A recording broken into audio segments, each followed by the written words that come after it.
오늘 우리에게 주시는 하나님의 말씀은 고린도전서 13장 4절부터 7절까지 말씀입니다. 사랑은 오래 참고 사랑은 온유하며 시기하지 아니하며 사랑은 자랑하지 아니하며 교만하지 아니하며 무례히 행하지 아니하며 자기의 유익을 구하지 아니하며 성내지 아니하며 악한 것을 생각하지 아니하며 불의를 기뻐하지 아니하며 진리와 함께 기뻐하고 모든 것을 참으며 모든 것을 믿으며 모든 것을 바라며 모든 것을 견디느니라. 아멘. 사랑은 오래 참고 온유합니다. 사랑은 모든 것을 참으며 모든 것을 견딥니다.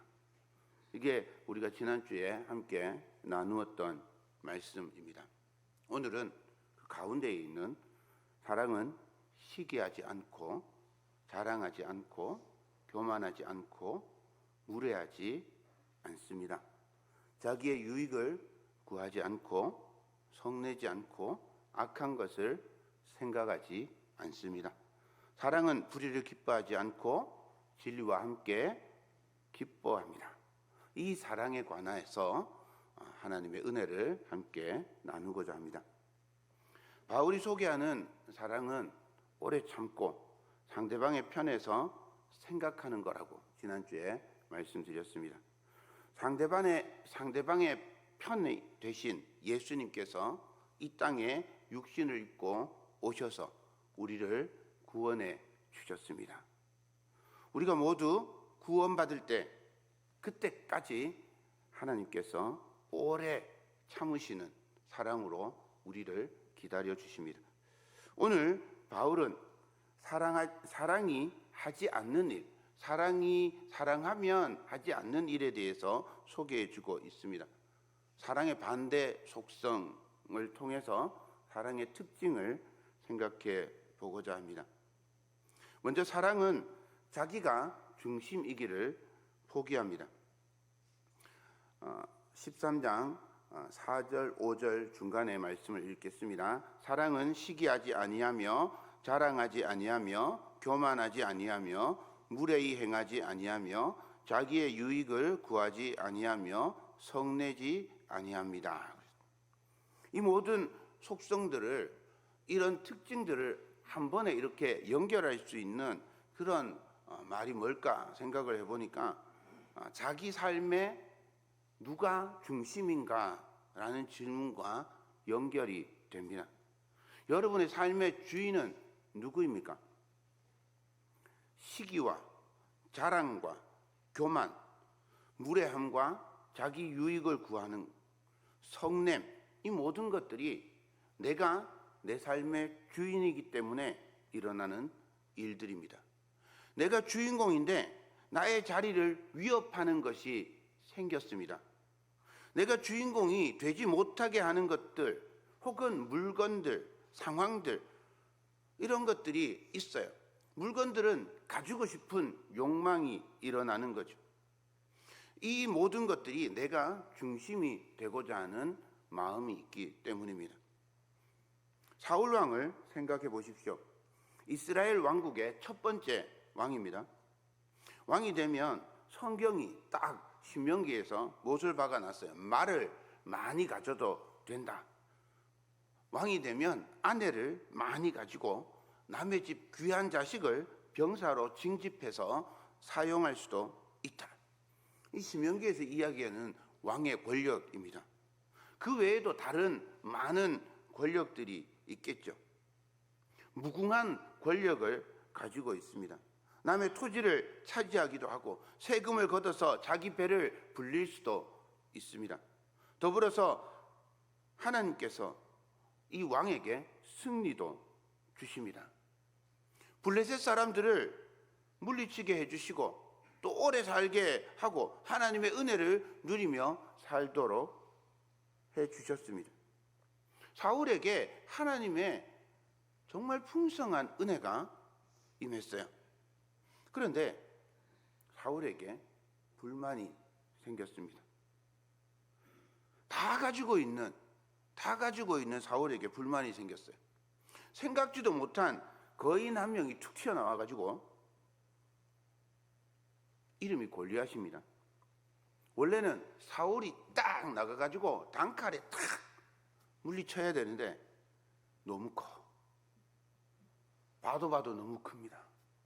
도저히 이거 단칼에 못 뺄 것 같아요.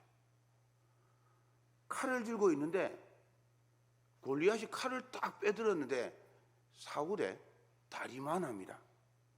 창은 세상에나 배틀채 같답니다. 사울이 보기에 무서웠어요.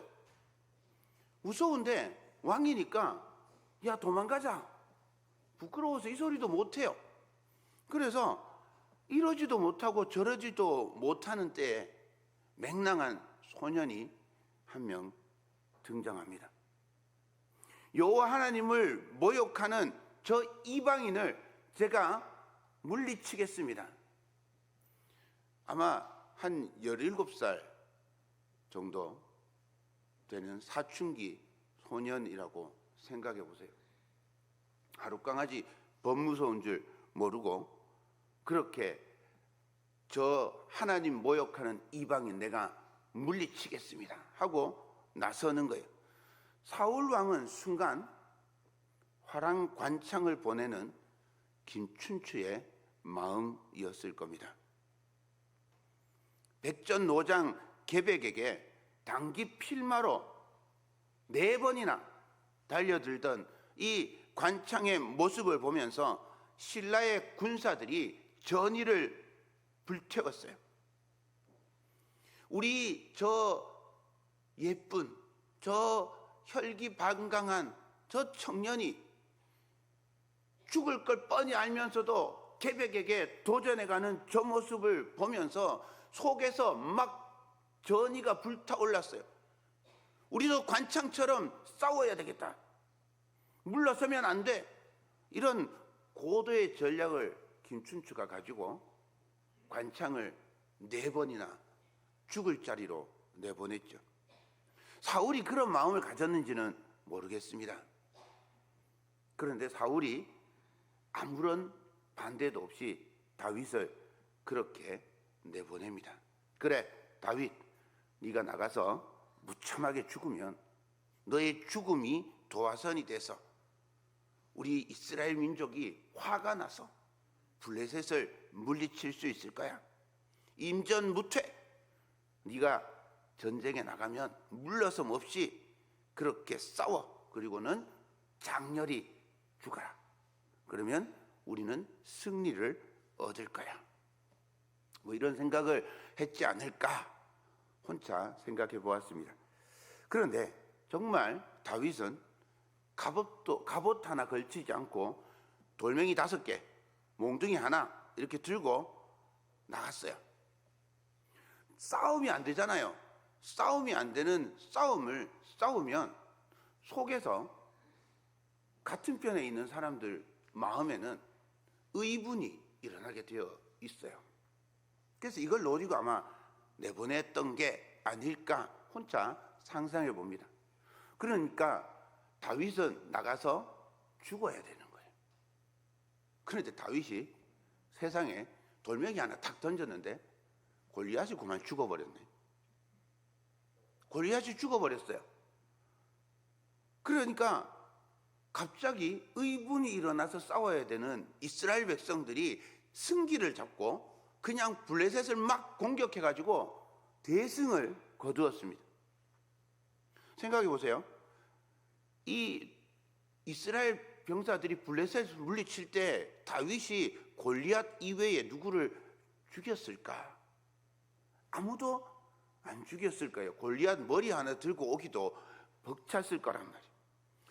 그런데 다윗은 단 1명 죽였는데 사람들이 이렇게 노래를 합니다. 사울이 죽인 자는 천천히요, 다윗은 만만이로다. 백성들이 막 이렇게 환호하면서 다윗과 사울과 모든 이스라엘 병사들이 돌아오는데 환호하니까 사울이 이 소리를 딱 듣는데 다윗이 눈에 딱 띄는 거예요. 그래서 사울이 다윗을 주목하기 시작합니다. 사울의 마음에 대견함보다, 원래는 대견해야 되잖아요. 죽을 수밖에 없는 싸움인데 승리했잖아요. 하나님의 은혜에 감사해야 되잖아요. 그런데 사울의 마음에는 시기와 질투가 생겨나기 시작했어요. 내가 왕이고 내가 중심인데 어느 시골 촌뜨기가 올라와서 나의 명예, 나의 승리를 앗아갔구나. 나가서 죽었어야 될 놈이 살아 돌아와서 내 모든 명예와 내 모든 영광을 가로챘구나. 이 나쁜 놈, 너는 죽어야 돼. 자기가 중심이 되지 못한 사울은 다윗을 시기하고 질투해서 죽이려고 합니다. 시기하고 질투하는 사울은 다윗을 죽이려고 정사를 모두 내려놓고 다윗만 쫓아다닙니다. 시기하는 사울의 마지막은 비참하죠. 그런데 똑같은 다윗을 바라보는 다른 사람이 한 명 있었습니다. 이름은 요나단입니다. 사무엘상 18장 3절과 4절입니다. 요나단은 다윗을 자기 생명같이 사랑하여 더불어 언약을 맺었으며 요나단이 자기가 입었던 겉옷을 벗어 다윗에게 주었고 자기의 군복과 칼과 활과 띠도 그리하였더라. 요나단은 다윗을 사랑했어요. 다윗이 요나단의 자리를 위협해도 상관없어요. 사울이 요나단한테 야, 이 바보 같은 놈아, 다윗이 이렇게 성장하면 네가 왕이 될 수 있을 것 같아? 다윗이 왕이 돼. 그러니 다윗은 죽어야 돼. 막 사울이 막 그렇게 이야기하는데도 요나단은 요지부동입니다. 내가 죽어도 다윗이 살면 나는 좋아요. 요나단에게는 다윗을 향한 어떤 시기도 질투도 없습니다. 왜냐하면 자기 생명처럼 다윗을 사랑했기 때문입니다. 자기가 가진 모든 것을 벗어서 다윗에게 줍니다. 내가 죽어도 다윗 너만 산다면 나는 좋아. 참 신기한 건 사울과 다윗이 만났을 때는요, 사울이 하나도 주지 못했어요. 갑옷도 못 줬고요, 창도 못 줬고요, 투구도 못 줬고요, 활과 띠도 하나도 주지 못했습니다. 맞지 않았다고. 뭐 말은 그렇게 하지만 하나도 주지 않았어요. 그런데 다윗은, 요나단은요, 자기 모든 것을 다윗에게 다 줍니다. 사랑은 시기하지 않습니다. 자기의 유익을 구하지 않습니다. 자신의 이익보다 사랑하는 사람의 이익을 먼저 생각합니다. 이것이 사랑입니다. 예수님을 시기했던 사람들이 있습니다. 바리새인과 사두개인과 제사장들 모두 훌륭한 지도자들이었고 언변도 뛰어난 사람들이었습니다. 그런데 예수님의 가르침이 그들의 가르침과 같지 않았답니다. 예수님의 가르침에 많은 사람들이 몰려들었습니다. 그때부터 바리새인과 사두개인과 제사장들의 마음에 시기와 질투가 생겨나기 시작했습니다.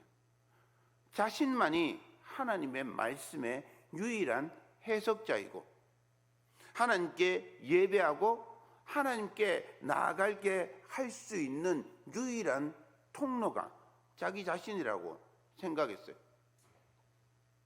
이 종교 지도자들을 통하지 않으면 이스라엘 백성들은 하나님께 나아갈 수가 없습니다. 하나님께 나아갈 수 있는 유일한 권력을 가진 사람, 하나님을 딱 등에 지고 있는 유일한 사람들이 이 사람들입니다. 그런데 시골 촌딱 같은 예수님 그 초상화라면서 상상도가 있는데 보면 정말 무뚝뚝하고 시골 그 농사꾼처럼 그렇게 생겼어요. 시골 촌딱 같은 인간이 나타나가지고 백성들의 관심을 독차지해요. 그리고 하나님께 나아가는 길도 자기들을 통해서만 하나님께 나아갈 수 있다고 그렇게 생각하고 가르쳐 왔는데 예수님이 나를 통해서 하나님께 나아갈 수 있다, 내가 길이고 진리고 생명이다 막 가르치니까 견딜 수가 없는 거예요. 생각해 보십시오. 예수님께서 기적을 행하고 아무리 놀라운 말씀을 하셔도 사람들이 관심을 보이지 않았다면, 내가 길이요 진리요 생명이라 그래도 사람들이 쫓아다니지 않았으면 어땠을까요? 바리새인과 서기관 제사장들이 예수님을 죽이려고 하지 않았을 겁니다. 예수님께서 백성의 관심과 사랑을 독차지하면서 자신들의 자리를 위협한다고 느끼니 시기하고 질투하면서 예수님을 죽음의 자리로 몰아냅니다. 그들은 예수님을 사랑하지 않았습니다. 시기하게 되면 진리가 보이지 않습니다. 하나님의 일하심도 깨달을 수 없습니다. 시기하는 마음이 영혼의 눈과 귀를 막아버리기 때문입니다. 시기심이 내 안에 들어오면 하나님의 역사가 하나님의 역사로 보이지 않습니다.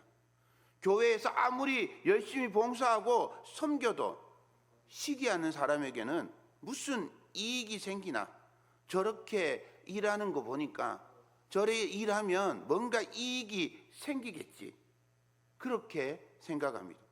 아무 이득 없이 저렇게 일할 수 있을까 오해하고 미워합니다. 사랑이 없기 때문입니다. 내가 중심이 되지 못하고 비교해 보니 상대가 나보다 터무니없이 잘났으면 자기를 비하하고 열등감에 사로잡힙니다. 나와 비슷한데 내가 가지지 못한 것을 가지고 있으면 시기하고 질투합니다. 반대로 비교해 보니까 내가 더 잘났어요. 그러면 자랑하고 교만해집니다. 이 모든 것이 사랑과 거리가 멉니다. 시기하지 않으며 자랑하지 않으며 교만하지 않기 위한 방법은 없을까요? 어떻게 하면 우리가 사랑할 수 있을까요? 시편 37편 1절부터 7절까지 말씀을 조금 길지만 제가 읽어드리겠습니다. 악을 행하는 자들 때문에 불평하지 말며 불의를 행하는 자들을 시기하지 말지어다. 그들은 풀과 같이 속히 배임을 당할 것이며 푸른 채소같이 쇠잔할 것이미로다. 여호와를 의뢰하고 선을 행하라. 땅에 머무는 동안 그의 성실을 먹을거리로 삼을지어다. 또 여호와를 기뻐하라. 그가 내 마음의 소원을 내게 이루어 주시리로다.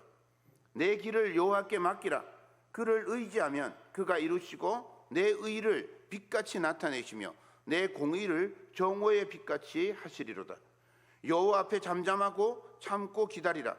자기 길이 형통하며 악한 꾀를 이루는 자 때문에 불평하지 말지어다.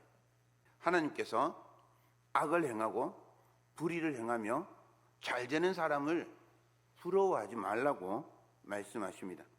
왜냐하면 그들의 잘됨은 풀처럼 베이고 쇠잔해질 것이기 때문입니다. 그러므로 시기하지 않는 방법은 여호와 하나님을 신뢰하는 것입니다. 여호와 하나님을 믿고 의지하는 것입니다. 여호와께 맡기면 여호와께서 이루어 주실 것입니다. 여호와 앞에 잠잠히 참고 기다리면 하나님께서 이루어 주실 것입니다. 이것을 믿는 것, 하나님께 우리의 시선을 두는 것, 우리의 모든 것을 하나님께 맡기는 것, 사람을 바라보거나 사람을 비교하거나 사람에게 눈을 두는 게 아니라 우리의 시선을 여호와 하나님께 둘 때, 그때 우리 시기하지 않고 질투하지 않고 살아갈 수 있습니다. 시기하고 자랑하고 교만하고 자기 유익을 구하는 그런 사람들 마음에는 하나님이 중심에 계시지 않습니다. 하나님께 모든 것을 믿고 맡기는 복된 삶이 되기를 소망합니다. 그래서 바울은 사랑은 모든 것을 믿으며 모든 것을 바란다라고 말했습니다. 하나님께 맡기기 위해서 한번 쉬는 것, 숨을 죽이면 다른 방식으로 바라보고 생각할 수 있으니 시기하는 마음을 가라앉힐 수 있습니다. 로마서 12장 우리가 일반적으로 하나님을 예배하는 것에 대한 이야기를 많이 기억합니다. 그런데 로마서 12장을 가만히 읽어보면 사랑하는 사람, 사랑하는 성도가 어떻게 살아야 하는지를 잘 가르쳐주고 있습니다. 오늘 다는 읽지 않겠지만 여러분들 한번 오늘 집에 가셔서 로마서 12장 말씀을 한번 읽어보시면 좋을 것 같습니다. 먼저 3절을 보겠습니다. 내게 주신 은혜로 말미암아 너희 각 사람에게 말하노니 마땅히 생각할 그 이상의 생각을 품지 말고 오직 하나님께서 각 사람에게 나누어 주신 믿음의 분량대로 지혜롭게 생각하라. 믿음의 분량대로 생각해야 합니다. 하나님께서 내게 알맞은 믿음의 분량대로 우리 삶의 복을, 우리 삶의 은혜를, 우리 삶의 은사를 주셨음을 믿어야 합니다. 마태복음 25장 달란트 비유를 생각해 보십시오. 주인이 그들의 역량대로 달란트를 맡기고 갔습니다. 주신 것에 감사하면서 주인의 뜻에 순종하는 것, 그것이 중요합니다. 우리가 받은 은혜에 감사하고 우리에게 맡겨진 사명에 충성하는 사람이 주인을 사랑하는 사람입니다. 바울은 로마서 12장에서 계속해서 사랑에 대해서 이렇게 이야기합니다. 거짓 없는 사랑, 형제에 대한 사랑, 열심히 사랑하고 심지어는 원수까지 사랑하라고 권면합니다. 어떻게 이렇게 할 수 있을까? 12장 19절입니다. 내 사랑하는 자들아, 너희가 친히 원수를 갚지 말고 하나님의 진노하심에 맡기라. 기록되었을 때 원수 갚는 것이 내게 있으니 내가 갚으리라고 주께서 말씀하시니라. 하나님께서 주인이시니 하나님께 맡기고 순종하겠다는 결단입니다. 사랑하는 사람은 사랑하는 이의 마음에 따릅니다. 하나님을 사랑하는 저와 여러분들의 삶에 하나님의 뜻을 따르는 아름다운 순종이 있기를 소망합니다. 다음으로 사랑은 무례하지 않고 자기의 유익을 구하지 않으며 성내지 않습니다. 이런 행동을 하는 이유는 이기심 때문입니다. 자기 중심이 되려는 마음은 유아기적인 생각이라면 이기심은 계산적이고 의도적이라고 말할 수 있습니다. 아이가 부모님이 힘든 것 상관없이 부모님한테 놀아달라고, 밥 달라고 칭얼대고 보채는 것, 친구가 힘든데 귀찮아서 바쁘다고 핑계로 돕지 않는 것, 이런 것 비교해서 볼 수 있습니다. 아이가 보채는 건 그냥 유아기적인 자기중심적인 그런 생각입니다. 친구가 힘든데 옆에 있어주기 싫은 건 이기적인 거죠. 내가 있어줘야 되는 걸 알지만 귀찮아요. 가면 내가 힘들 것 같아요. 그러니까 안 가는 거죠. 내가 계산하고 의도해서 내 편한 대로 가는 거죠. 그래서 사랑은 이기적이지 않습니다. 이 말은 사랑은 당연한 권리를 포기하는 것으로 드러납니다. 예수님의 사역을 생각해 보십시오. 빌립보서 2장 5절부터 8절입니다. 너희 안에 이 마음을 품으라. 곧 그리스도 예수의 마음이니 그는 근본 하나님의 본체시나 하나님과 동등됨을 취할 것으로 여기지 아니하시고 오히려 자기를 비워 종의 형체를 가지사 사람들과 같이 되셨고 사람의 모양으로 나타나사 자기를 낮추시고 죽기까지 복종하셨으니 곧 십자가에 죽으심이라. 사랑하기 때문에 예수님께서 당연한 당신의 권리를 포기하셨습니다. 예수님께서 이기적이라면 이렇게 하실 필요가 없습니다. 사람을 구원하시기 위한 최대의 예의를 갖추었습니다. 예수님의 유익은 전혀 고려하지 않으셨습니다. 모욕받고 오해받고 고난 속에도 분노하지 않으셨습니다. 예수님은 하나님의 아들로서의 모든 권리를 포기하시고 십자가에 달려 돌아가셨습니다. 우리를 사랑하셔서 그렇게 십자가를 지셨습니다. 우리가 이기심을 없앨 수 있는 유일한 방법은 예수 그리스도의 십자가를 묵상하는 것입니다. 예수님께서 걸어가신 십자가의 길을 따르는 것입니다. 우리의 모든 생각을 십자가에 못 박고 오직 주 예수 그리스도의 생각으로 우리를 채우는 것입니다. 사랑하는 여러분, 우리는 사랑하는 이를 위해서 우리가 마땅히 누려야 할 권리를 포기했습니까? 아내를 위해서, 남편을 위해서 마땅한 권리를 포기했습니까? 오늘 하루 우리 삶을 점검하면서 사랑하는 이를 위해 마땅히 누릴 우리의 권리를 포기해 보시기 바랍니다. 이것이 사랑입니다. 마지막으로 사랑은 악한 것을 생각하지 아니하며 불의를 기뻐하지 아니하며 진리와 함께 기뻐합니다. 사랑은 악한 것을 생각하지 않습니다. 이 말은 잘못된 것에 대한 기록을 남기지 않는다라는 그런 뜻입니다. 베드로전서 4장 8절입니다. 무엇보다도 뜨겁게 서로 사랑할지니 사랑은 허다한 죄를 덮느니라. 지난주에 우리가 사랑은 오래 참는다 말씀드릴 때 사랑은 눈 감아 주는 것, 보아 넘기는 것이라고 말씀드렸습니다. 지난날의 죄와 허물을 기억하지 않는 겁니다. 우리는 누군가 한번 잘못하면 그 잘못을 뼈에 새기려고 합니다. 은혜 받은 거 있으면 물에다가 그냥 휘갈겨 적어 놓습니다. 그런데 속담은 반대로 이야기합니다. 원각수, 은각석. 원수는 물에다 새기고 은혜는 돌에다가 새기라라는 그런 뜻입니다. 각골난망이라는 사자성어도 있습니다. 불의를 눈 감아 주라는 뜻이 아닙니다. 그래서 사랑은 불의를 기뻐하지 않습니다. 불의를 기뻐한다는 건 무슨 뜻일까요?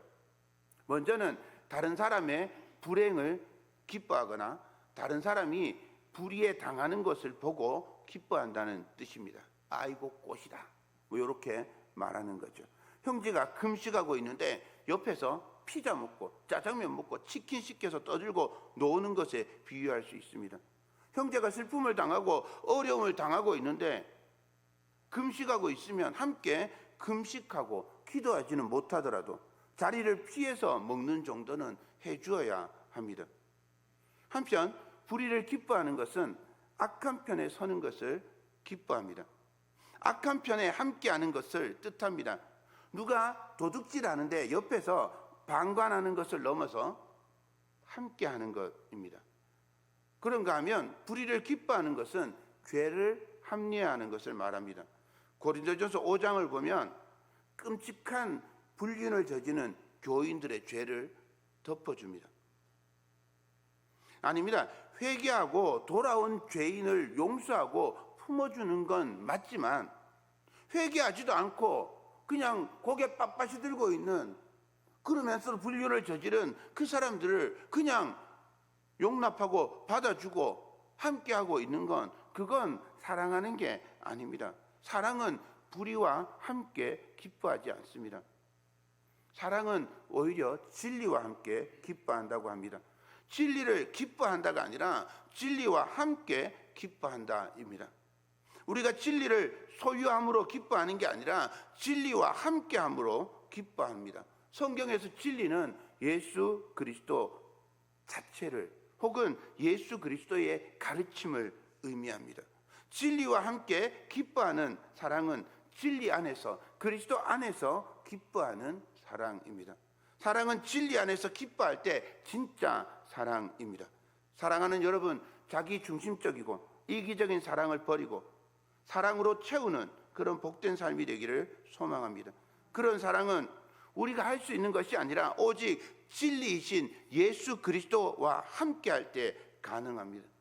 우리 자신을 비우고 이 땅에 오신 예수님, 우리를 구원하시기 위해 십자가 지신 예수님의 사랑을 묵상하며 그 길을 따라서 예수님처럼 사랑하는 복된 삶이 되기를 소망합니다.